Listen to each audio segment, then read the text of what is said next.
మా పాలనలో పరదాలు, బ్యారికేడ్లు, చెట్లు నరకటాలు, షాపులు మాయటాలు, రెడ్ కార్పొరేట్లు ఇలాంటివి వద్దు. ప్రోటోకాల్ ప్రకారం సిగ్నల్ టు సిగ్నల్ తప్ప ట్రాఫిక్ కూడా ఆపవద్దని చెప్పా.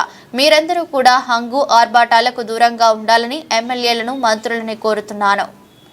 ఈ రోజు మేము చూస్తే నేను ఇంత మునిపే పవన్ కళ్యాణ్ గారు ఒక మాట చెప్పారు, చాలా మంచి మాట కూడా.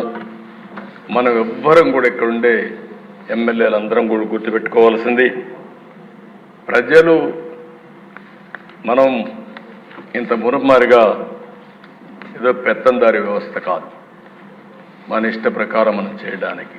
నేను అందుకనే మా వాళ్ళని చాలా స్పష్టంగా అడుగుతున్నా, ఇప్పుడు కూడా మళ్ళీ అపీల్ చేస్తున్నా పోలీసులు కూడా.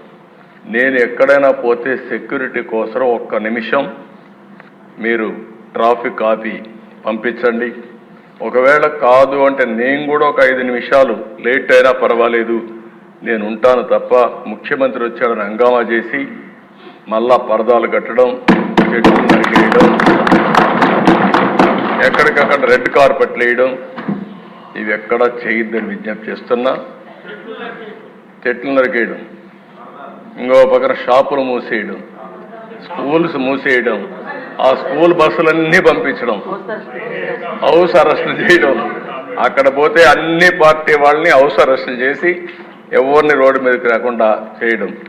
ఏం పర్వాలేదు, నా మీద ఒక రాయి వేసినా భరించడానికి సిద్ధంగా ఉన్నా.